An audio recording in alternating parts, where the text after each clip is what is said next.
Shalom, call halayim la Yahweh, Bahasham Yahweh Shai, Bahasham Rachak Wadash. Double honors unto our apostles and elders of Great Millstone that rule well. Much peace and blessings to all you sincere Akim out there that's pushing this 100% truth with all sincerity, faith, and with charity. This is your brother Ash from the Great Millstone, Miami Camp, coming back with another lesson through the spirit and power of Yahweh Ba'Shem Yahushai. The Lord willing, this lesson is edifying unto the elect. It's going to be a quick lesson going into how forgiveness is a masculine trait. Forgiveness is a masculine trait. Holding grudges and a unwillingness to fix a situation and move past it is very feminine. It really is a feminine thing. And we, talking to myself first, ought not to be that way, especially toward one another. Okay, I'm speaking specifically on bro to bro. Okay, which really, when you get into it, holding a grudge is not something you want to do to anybody. Now, granted, those of us in this truth, we get done we get done dirty a lot of the times by people in the world, by our families, by our so-called, friends or co-workers, whoever. It's like that, okay? Because the scriptures speak about suffering wrongfully. The scriptures speak about being persecuted, being hated. Brothers that's in this thing, you know exactly what I'm talking about, how these people in the world with legions of demons on them just come at you all kind of ways, all right? And it makes you angry. But that's something that we have to suffer in this thing of ours. But even then, you don't want to have to hold a grudge against people in the world, especially if you're looking at things spiritually. First of all, the Lord is going to rectify the situation. The Lord is going to judge. But it's an unhealthy thing to do in general, okay? When you have faith in the Lord and you know the Lord is going to move on your behalf, you don't, and you understand that this is the Lord's movie, this is the Lord's program. You don't hold things, things aren't really personal. Everything is spiritual, okay? So the less you look at things through a carnal lens, the more things make sense, and the more peace you have through the Spirit. Right? But specifically dealing with the brotherhood, the scriptures, speak about how to deal with offenses, because they're going to be offenses. We are all human. We're all in the flesh. We're all men. We're all in these corruptible bodies. Brothers are going to offend brothers. But it's not about necessarily the offense itself, but how you work past the situation, okay? We all have to have the mindset of moving past offenses, okay? And that's with whatever happens between brothers. Sometimes things may happen to where you may not be quote unquote cool with a brother after certain things. You may distance yourself, or a brother may distance themselves from you for some time. But at the end of the day, we're all still brothers. Okay, you shouldn't be holding a grudge against a brother for some they did, especially if you know they didn't mean to hurt you. Sometimes offenses may come because a brother's trying to help you. But we may let our egos and our emotions get in the way to where you can't really see the intent, the good intent a brother may have had. Or a brother may have been careless and there was no intent to really hurt you or to make you feel or to help you. Sometimes things just happen. Okay, the scriptures say, bear not hatred against thy brother for every wrong. Roughly paraphrasing. Okay? Especially if you're not gonna say nothing to that brother. That's the last thing to do. If you feel some type of way because of what a brother may have said or may have did, then you need to say something to that brother. Pull him to the side. Let him know what you're feeling. Okay? Yes, we're all men. Yes, we all have feelings. But your feelings shouldn't dictate your actions. And if you feel so strongly, you need to say something. Because if not, you're just holding a grudge. And you're not focused on actually fixing the situation. If you have an offense, but yet you're not attempting to get past it, then you're wrong. It doesn't matter what that brother did. Because that's what we ought to do as men, especially men of the faith. Okay? So, and this lesson was inspired by me coming across a post that I saw on YouTube by some channel, but they were going into a study that proved or showed that men have a higher willingness to forgive in relationships and actually work past the issue, and that women were less likely to. Women were less likely to hold on to the situation, right? And that was going into the dynamic between men and women in general, but it applies to all aspects, even with men dealing with men. Okay, so I couldn't find a actual post, so I just searched the study, and this is on Google AI mode, right? It says several recent studies suggest that men are often quicker to move past conflict and less likely to hold long-term grudges than women, showing you that forgiveness is a natural thing that men do compared to women who are more likely to hold grudges.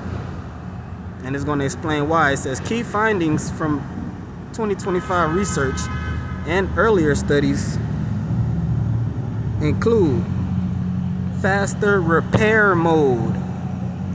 A 2025 study in the Journal of Social and Personal Relationships found that men return to an emotional baseline more quickly after arguments. See that? An emotional baseline, right? We have emotions, and you can't really control what emotions come to you, right? Certain things may make you angry, may make you upset, may make you hurt. That's normal, that's natural. But you have to return. That's what's in our control. Our control is in returning to an emotional baseline. Meaning controlling your emotions, not letting your emotions control you.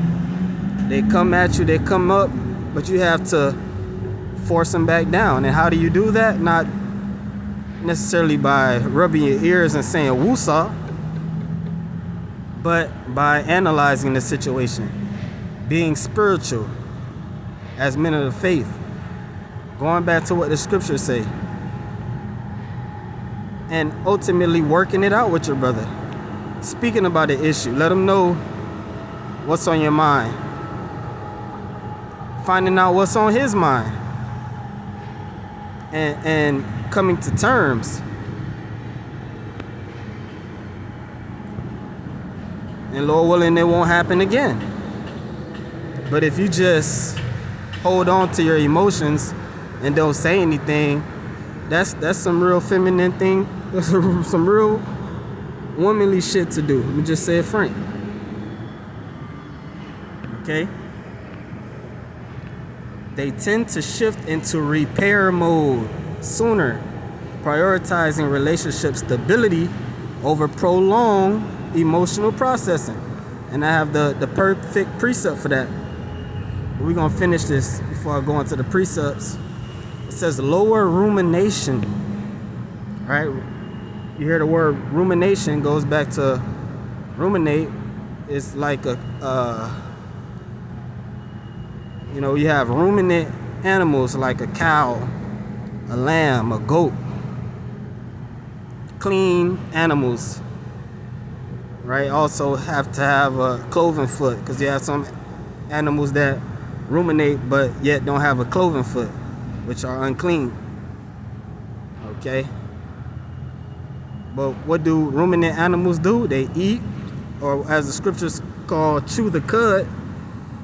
They eat, they swallow it, partially digest, spit it back up, chew it again, swallow it back down, goes to another stomach, and they do that a couple more times to fully process or digest the herbage that they eat. Because contrary to popular belief, herbs are not easy to digest. You got a lot of these so-called fitness gurus want to tell you eat all the cruciferous vegetables, eat kale, eat broccoli, because it's better on your digestive system. Meat is hard on the digestive system, which that's total BS. Okay, meat is really the easiest thing to digest. Okay, because it's already flesh. You're made of flesh. But anyways, these animals, they have to do that, and the bacteria in their intestines are really what digests the plant matter, the fiber. Fiber is indigestible. Okay, so us humans, we don't have those compartments, different compartments in our stomach and ruminate. So going into this aspect, why they call it a lower rumination period is because you don't linger on things. You let it pass. You don't bring it back up. Sometimes we get offended by certain things, and then you talk it out with a brother, and they explain what they meant. They explain their intent behind it. They say forgiveness, right? And then you go home and bring it back up and think on it longer and make it bigger than what it is. You look for a problem. You look for a reason to be mad instead of just letting it be what it be. Okay, it says men often show lower levels of rumination, the habit of replaying a conflict in one's head. And the scriptures speak about the mind that museth upon many things. That's where Satan takes over. When you just overthinking shit because of your emotions. It's already been talked about. You thinking something is hashed out with a brother, but they still replaying it over and over, trying to find a justification to be mad. That's not good. And it ought not to be. While women may process the emotional meaning of a disagreement, right? And it's the reason why it's so dangerous to be led by your emotions. The reason why these women are so crazy and wicked at the end of the day is because they're emotionally led. So whatever they feel, that's what's right. What they feel is what's real. Not about what's actually going on, not what's actually being said or done, but the way they feel. So if they feel like you cheated on them, that means you cheated on them. If they feel like you don't love them, then you don't love them. No matter what you're doing for them, that doesn't matter. It's about how they feel. and their feelings justify their actions because they feel a certain type of way. That gives them the motive to do what they do and to feel just on it, which is very dangerous. Men moving like this, that's how they get 10 to 20. That's how they end up dead, because they moving off their emotions, not rational thought.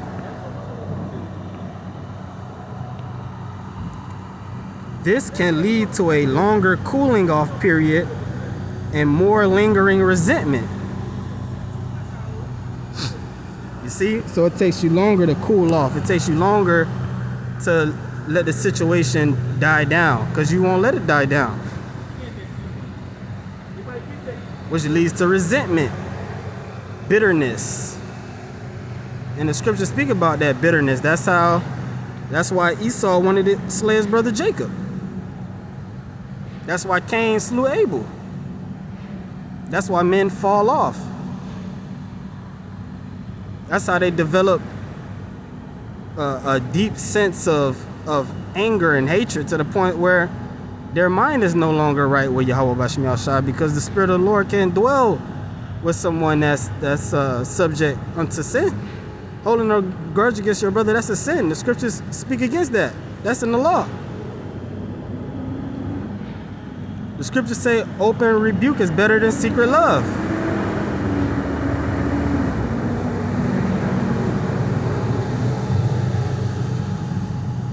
Okay?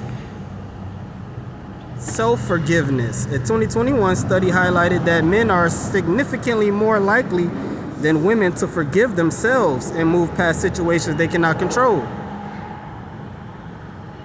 Sometimes we can't forgive ourselves for situations, so that leads to pride. You know you're wrong, right? But instead of forgiving yourself, forgiving a brother, and moving towards it, you just continue in your pride. And yeah, I know I'm wrong, but he did this or that, so I'm more justified, even though I'm wrong. So you don't forgive yourself, you don't forgive the other brother, and the shit just builds up in your heart, to the point you don't even want to look a brother in the eye anymore.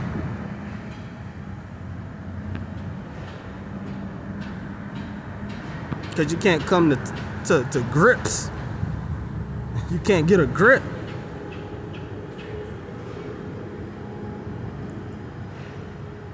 Then it goes into evolutionary perspective.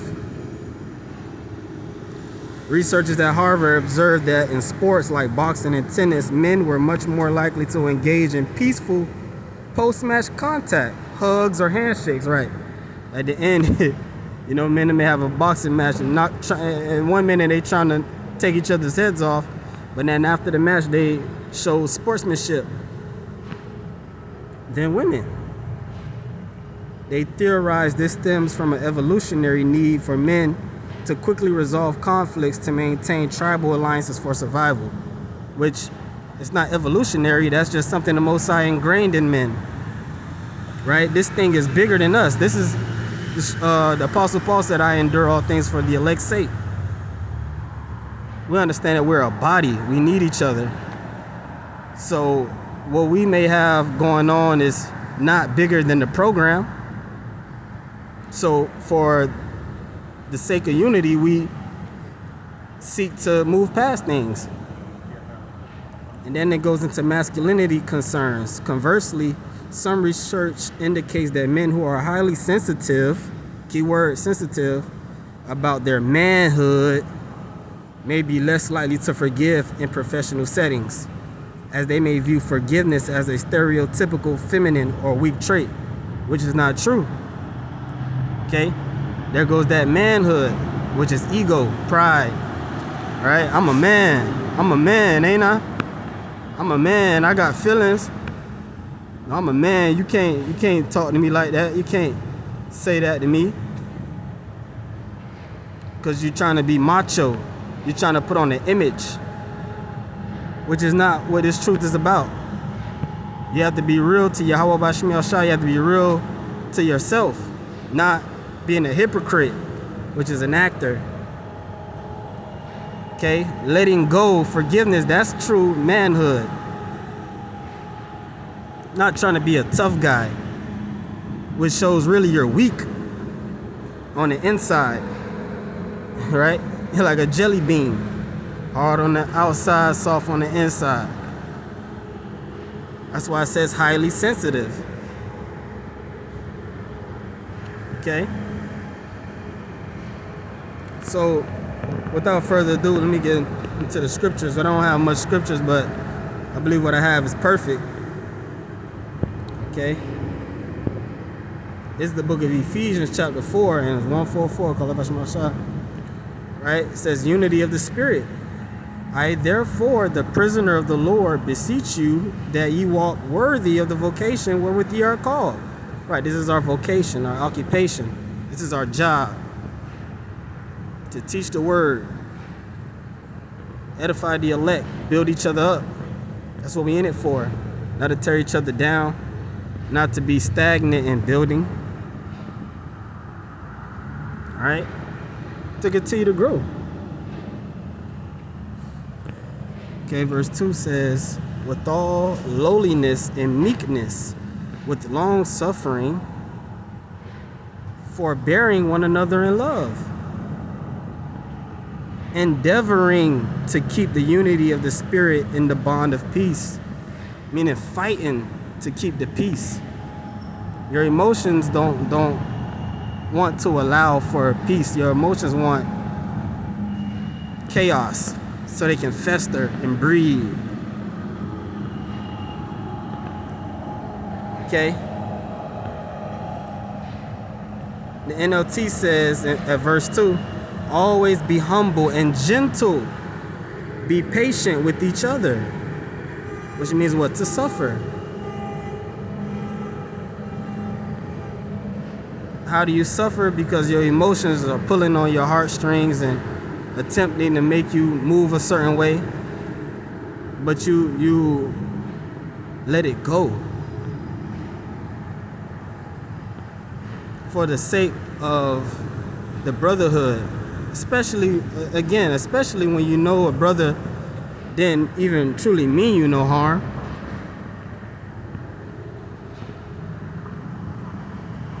You know a brother has Yahweh Shai in them and only wants the best for you and himself, for us together.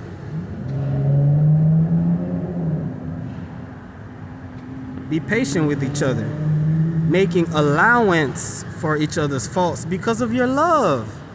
You see? Because of your love. For the sake of love, for the sake of brotherhood, you say, all right, yeah, I know I feel this way. Yeah, I know this brother may have did this or that, but because I love this brother, because this brother loves me, let's find a way to move past this. I shouldn't be harboring these emotions. It's not healthy.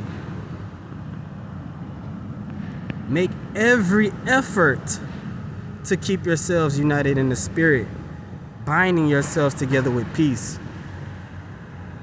So you want to make every effort to move past the situation. Pick up the phone. Shoot a text. When you see a brother, give him a firm salute. Show him that you care. Look him in the eyes and actually connect with them. It's not hard. All right, men are simple. We don't need 1,001 explanations or justifications for feeling how we feel. Okay, understand when the scriptures say we are not ignorant to Satan's devices. We should understand when Satan is trying to drive a wedge in the body. We should be able to quickly highlight that and cut it off as soon as possible.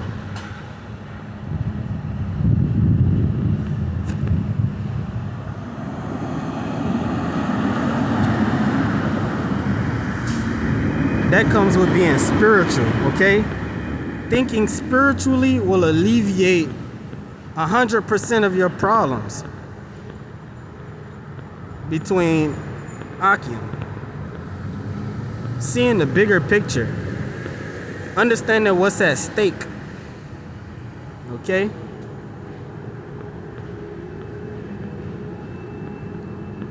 Scriptures say, grudge not against one another.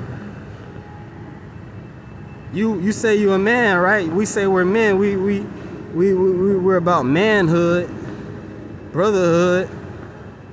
This is true manhood. This is true brotherhood. Controlling your emotions. Not trying to be a tough guy. Okay? So, with that being said, I believe this was edifying. I believe the point was made. Lowering is edifying. And with that, I'm going to say all praise, honor, and glory unto Yahweh, Bahasham, Yahweh Shai. Until the next one, shalom.